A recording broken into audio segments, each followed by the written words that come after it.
আসসালামু আলাইকুম। বায়েজিদের বাংলা পাঠশালায় সবাইকে স্বাগত জানাই। শিক্ষার্থীরা কেমন আছো সবাই? আশা করছি সবাই ভালো আছো। আজকে আমরা নবম শ্রেণীর ধ্বনি ও বর্ণ এই বিষয়ে আলোচনা করব এবং সেই সাথে স্বরধ্বনি সম্পর্কেও জানবো। তার মানে আজকের আমাদের আলোচনার বিষয় হচ্ছে দুটি। এক, ধ্বনি ও বর্ণ, এবং দুই, স্বরধ্বনি। তাহলে আসো আমরা আজকের মতো পড়ালেখা শুরু করি।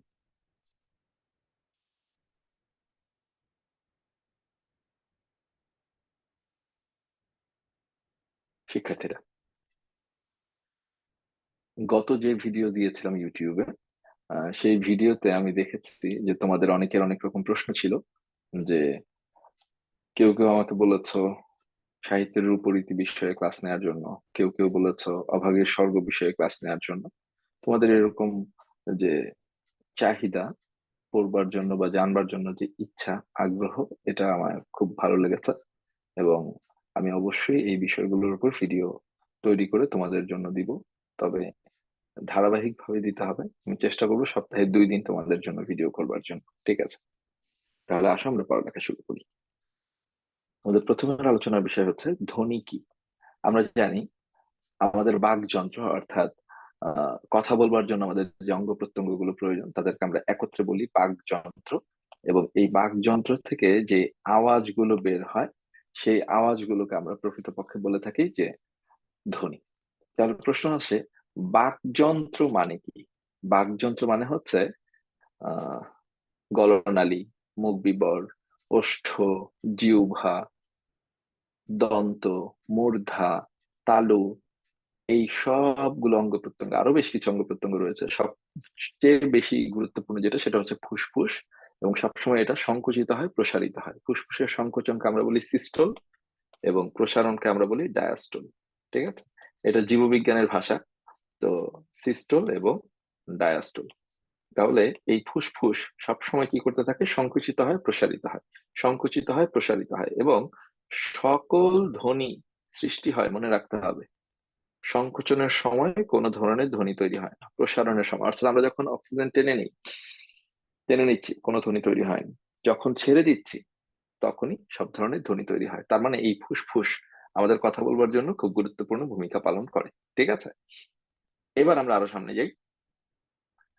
যে বলছিলাম যে বাকযন্ত্র, তার মানে বাক শব্দের অর্থ হচ্ছে কথা, এবং কথা বলবার জন্য আমাদের যে অঙ্গ প্রত্যঙ্গ গুলো প্রয়োজন তাদেরকে একত্রে আমরা বলি বাকযন্ত্র। তাহলে এই মানুষ বাকযন্ত্র থেকে যে ধ্বনি, আওয়াজ তৈরি করে সেটাকে বলছি আমরা ধ্বনি। এই আওয়াজগুলো বা ধ্বনিগুলো যখন একত্র হয়, ধরে নাও আমি বললাম ক একটি ধ্বনি, ল একটি ধ্বনি, ম একটি ধ্বনি। তিনটি ধ্বনি আলাদা আলাদা, কিন্তু একত্র যখন হলো তখন সেটা হয়ে গেল কি? একটা বর্ণ নয়, একটা শব্দ। এগুলো আলাদা আলাদা ভাবে হচ্ছে বর্ণ, কিন্তু একত্র যখন হয়ে গেল তখন সেটাকে আমরা বলছি শব্দ। তাহলে ধ্বনিগুলো একত্র হয়ে কি গঠন করে? ধ্বনিগুলো একত্র হয়ে শব্দ গঠন করে। তাহলে শব্দগুলো একত্র হলে কি গঠন করবে? শব্দগুলো যখন একত্র হবে তখন সেটা বাক্য গঠন করে। কেমন? আচ্ছা, এবার আমরা আসি আমাদের মূল আলোচনায়। এখন পর্যন্ত যা কথা বলেছি সবকিছুই হচ্ছে মূলত প্রাথমিক আলোচনা। এবার আমরা আমাদের বইয়ের কথায় যাই। দেখো, ভাষার ক্ষুদ্রতম একক হচ্ছে ধ্বনি। এই প্রশ্নটা প্রায়ই তোমাদের পরীক্ষায় আসবে যে ভাষার ক্ষুদ্রতম এককে কি বলে। ঠিক আছে? তাহলে ভাষার ক্ষুদ্রতম একক হচ্ছে ধ্বনি। বাংলা ভাষায় 37টি মৌলিক ধ্বনি রয়েছে। বাংলা ভাষায় মৌলিক ধ্বনির সংখ্যা 37টি, কোনো কোনো জায়গায় পাবো আমরা 38টি, কোথাও আবার আছে 39টি। তো আমরা জানি ব্যঞ্জন বর্ণ আমাদের 39টি, কিন্তু ব্যঞ্জন ধ্বনি কিন্তু 39টি নয়। আবার স্বরবর্ণ আমাদের 11টি, কিন্তু স্বরধ্বনি কিন্তু আমাদের 11টি নয়। ঠিক আছে? তো এই আলোচনাগুলো আমরা এক এক করে করব। তো আপাতত যেটি বলছিলাম সেটি হচ্ছে, এই ধ্বনিগুলোকে দুই ভাগে ভাগ করা যায়। 37টি মৌলিক ধ্বনি যেগুলো রয়েছে এদেরকে আমরা দুই ভাগে ভাগ করতে পারি। একটি হচ্ছে স্বরধ্বনি এবং অন্যটি হচ্ছে ব্যঞ্জন ধ্বনি। এখন আমাদের আলোচনার বিষয় হচ্ছে মৌলিক স্বরধ্বনি কয়টি। এটা তোমরা অষ্টম শ্রেণীতে পড়েছো যে মৌলিক স্বরধ্বনি হচ্ছে আমাদের 8টি। মৌলিক স্বরধ্বনি আমাদের 8টি পড়েছো? না, মৌলিক স্বরধ্বনি আমাদের পড়েছে 7টি। তাহলে প্রশ্ন হচ্ছে মৌলিক স্বরধ্বনি কয়টি? 7টি। কি কি? এটা আমি এর আগেও তোমাদের শিখিয়েছি যখন আমি তোমাদের সাথে ক্লাস নিতাম। তো এখন আবারও দেখাচ্ছি। ই, এ, এ। এই একে চাইলে আমরা এভাবেও লিখতে পারি, এ, আ, অ, ও, এবং সবশেষে হচ্ছে উ। এগুলো হচ্ছে আমাদের মৌলিক স্বরধ্বনি। তাহলে মৌলিক স্বরধ্বনি আমাদের কয়টি? মৌলিক স্বরধ্বনি হচ্ছে আমাদের 7টি। আমরা যে লিখি আইডিয়াল স্কুল অ্যান্ড কলেজ, আমরা প্রায় আমাদের স্কুলের বানান লিখতে গেলে ভুল লিখি। আমরা লিখি Motijheel ideal school and college, ভুল। আমাদের স্কুলের নাম মতিঝিল আইডিয়াল না। কেমন? আমাদের স্কুলের নাম Motijheel ideal school and college না, স্কুল অ্যান্ড কলেজ, অ্যান্ড বানানো আমরা আবার লিখি এরকম। কেমন? এটা সবটাই ভুল। আমি যদি আমার স্কুলের নিজের নাম না জানি তাহলে কেমন করে হবে? ঠিক আছে, তাহলে এটা পারফেক্টলি জানতে হবে। তাহলে প্রশ্ন হচ্ছে তোমাদের স্কুলের নাম আসলে কেমন। তোমরা তোমাদের নিজেদের খাতায়, সিলেবাসে দেখবে খুব ভালো করে, তাহলেই শিখে ফেলবে কেমন তোমাদের স্কুলের নাম। ঠিক আছে? আচ্ছা, তো যাই হোক, যে কথায় ছিলাম আমরা, সেটা হচ্ছে স্কুলের নামের বানানে অ্যান্ডটা এভাবে লেখা হয়। তো যেখানে ছিলাম আমরা, মৌলিক স্বরধ্বনি আমাদের হচ্ছে 60টি। এবার আমরা আমাদের মূল আলোচনায় যাই। দেখো ধ্বনিগুলোকে তাহলে মৌলিক, বাংলা ভাষায় মৌলিক ধ্বনি আছে কয়টি? 37টি। এই ধ্বনিগুলোকে কয় ভাগে ভাগ করেছি? দুই ভাগে। এক স্বরধ্বনি, দুই ব্যঞ্জনধ্বনি। মৌলিক স্বরধ্বনি কয়টা? ই, এ আ, অ, ও, উ। এটা খুব ভালো করে মুখস্থ রাখবা, কারণ এটা শুধু যে এই নবম দশমে আসবে তা না। এটা ইন্টারিয়ার কাজে লাগবে।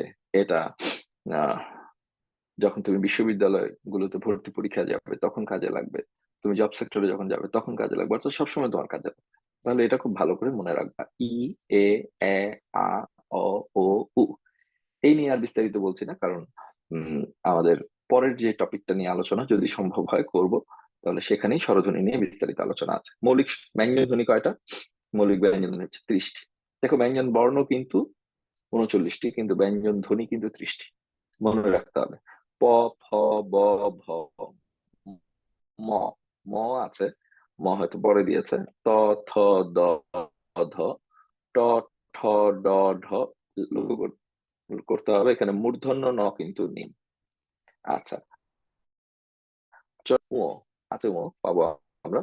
ম, দন্ত ন, ও, তালব্যস্য, দন্তস্বর দুটোই আছে, কিন্তু তালব্যস্য দন্তস্ব দুটোই আছে, কিন্তু মূর্ধন্য স নেই।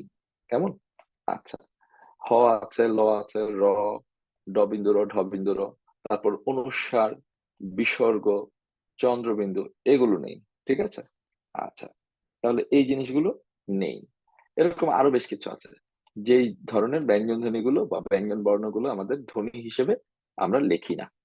তো ধ্বনিগুলোকে, ধ্বনি বা উচ্চারণগুলোকে কোন বন্ধনী দিয়ে বোঝানো হয়? উত্তর হচ্ছে তৃতীয় বন্ধনী দিয়ে বোঝানো হয়। ঠিক আছে, এটা একটা প্রশ্ন আসতে পারে। আরো সামনে যাই।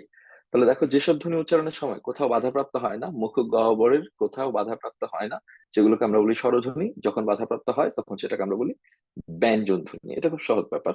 তো এরপর যদি আমরা আরো সামনে যাই, তাহলে কি দেখবো? যেটি দেখবো সেটি হচ্ছে ধ্বনির প্রতীককে কি বলা হয়। স্বাভাবিকভাবে আমি যখন মুখে বলি ম, তখন সেই ম হচ্ছে ধ্বনি, আর সেই মকে যখন লেখে আকারে প্রকাশ করি তখন সেই ম হচ্ছে বর্ণ। তাহলে ধ্বনির প্রতীককে কি বলা হয়? ধ্বনির প্রতীককে বলা হয় বর্ণ। এই বর্ণ কানে শুনবার এবং চোখে দেখবার বিষয়। কানে শুনতে হয় যখন, তখন সেটা ধ্বনি, আর যখন আমরা চোখে দেখি তখন সেটা হচ্ছে বর্ণ। তার মানে যখন আমরা কোনো আওয়াজ কানে শুনি তখন সেটা হচ্ছে ধ্বনি, আর সেটাকে যখন লিখিত আকারে দেখি, চোখে দেখি, তখন সেটা হচ্ছে বর্ণ। আশা করছি ব্যাপারটা খুব সহজ, মনে থাকবে। আচ্ছা, এবার বর্ণগুলো যখন একত্র হয় তখন আসলে আলটিমেটলি কি হয়? বর্ণগুলো যখন একত্র হয় তখন সেটা হচ্ছে বর্ণমালা।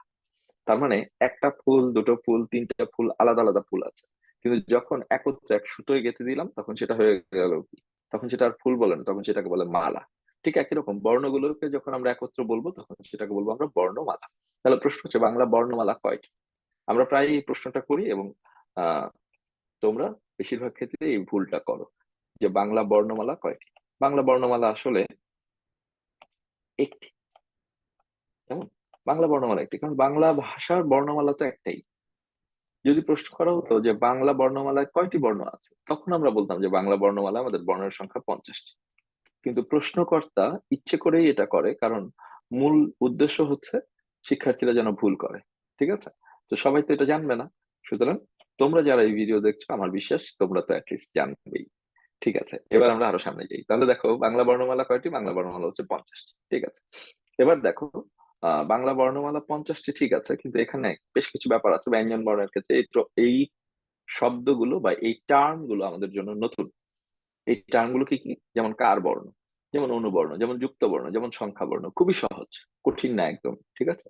মনে হতে পারে কার বর্ণ না জানো কি, আসলে কিছুই না। আমরা জানি স্বরবর্ণের সংক্ষিপ্ত রূপ হচ্ছে কার। যে বর্ণগুলোর কারের রূপ আছে সেগুলোই হচ্ছে কার বর্ণ। সহজ কথা, ঠিক আছে? তার মানে অ এর কি কোনো কারের রূপ আছে? না, অ এর কোনো কারের রূপ নাই। তার মানে অ কোন ধরনের বর্ণ?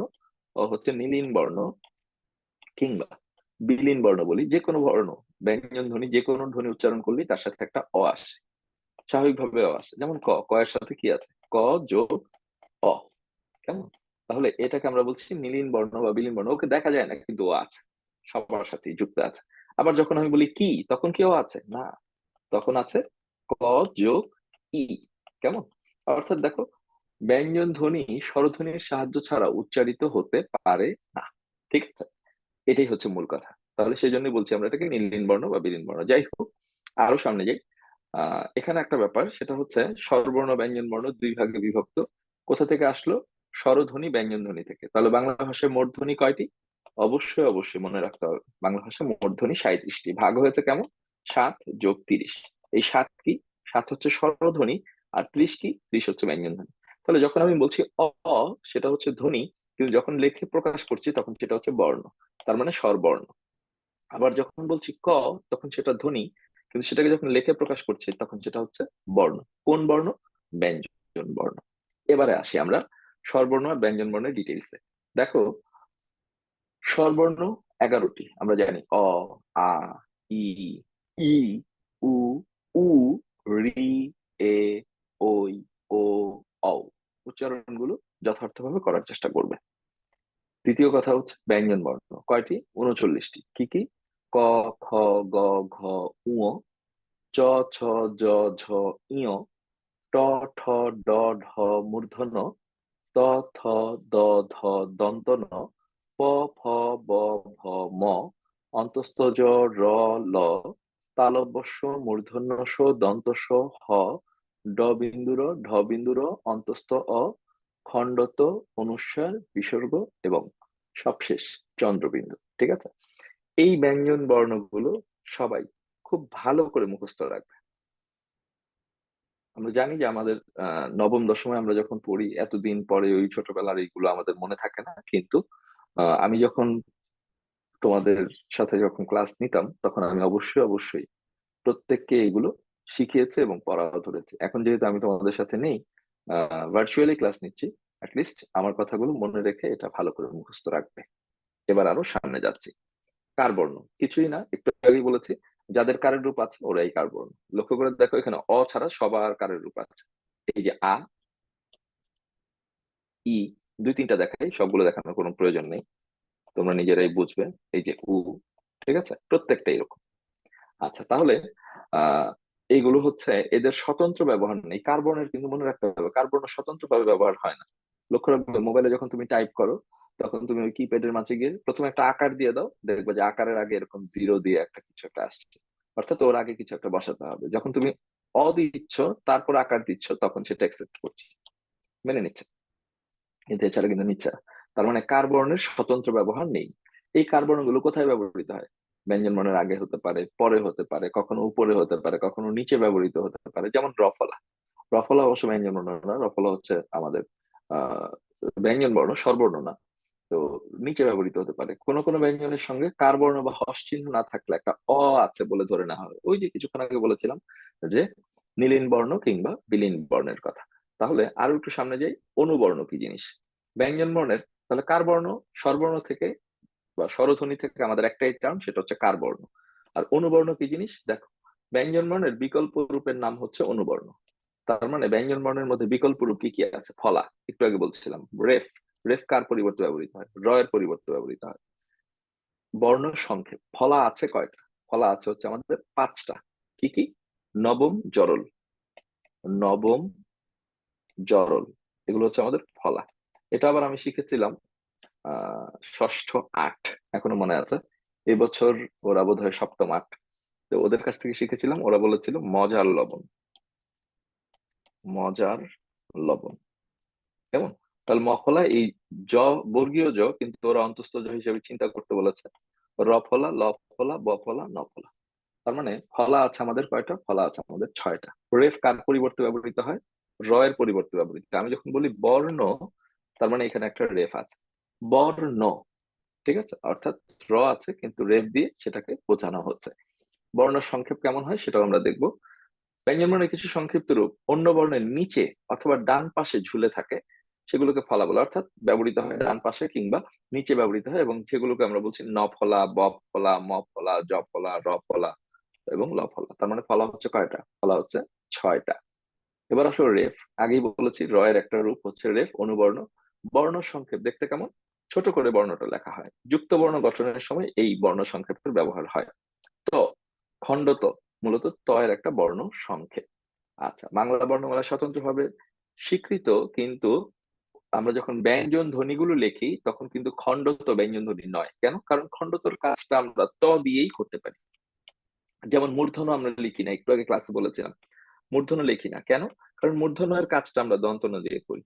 ঠিক আছে, এরকম বেশ কিছু ব্যাপার আছে। তো যাই হোক, আরো সামনে চলে যাই। এখন যুক্ত বর্ণ। যুক্ত বর্ণ খুবই সহজ। যুক্ত বর্ণ আমরা ছোট ক্লাসেও পড়েছি। তো যুক্ত বর্ণের ক্ষেত্রে একটা ব্যাপার হচ্ছে, একটা হচ্ছে স্বচ্ছ যুক্ত বর্ণ, একটা হচ্ছে অস্বচ্ছ যুক্ত বর্ণ। যুক্ত বর্ণ মানে যেটা দেখেই আমরা বুঝতে পারি এর মাঝে কোন কোন বর্ণ আছে। আর অস্বচ্ছ গুলো ভেঙেই দেখানো আছে, সেগুলোর মধ্যে কোন কোন বর্ণগুলো একটু বেশি গুরুত্বপূর্ণ, ভালো করে পড়বে সেগুলো একটু বলে দিচ্ছে। আমার মনে হয় এইটুকু জানলেই আমাদের চলবে, এর বেশি তেমন কিছু জানবার দরকার নেই এখানে। ঠিক আছে, তাহলে এই যে যুক্ত বর্ণগুলোকে ভেঙে দিচ্ছে, এই বর্ণগুলো একটু ভালো করে দেখবে। ঠিক আছে, আচ্ছা, তাহলে আজকে মনে হয় এই পর্যন্তই ক্লাস রাখি। অনেক বেশি লেন্দি হয়ে গেল, আবার বিরক্তির কারণ হতে পারি। আহ শিক্ষার্থীরা তোমরা সবাই ভালো থেকো, বাইজুদের বাংলা পাঠশালার সাথে থেকো, এবং তোমাদের সাথে ইনশাল্লাহ আগামীতে আবার দেখা হচ্ছে। ভালো থেকো, সেই পর্যন্ত খোদা হাফিজ।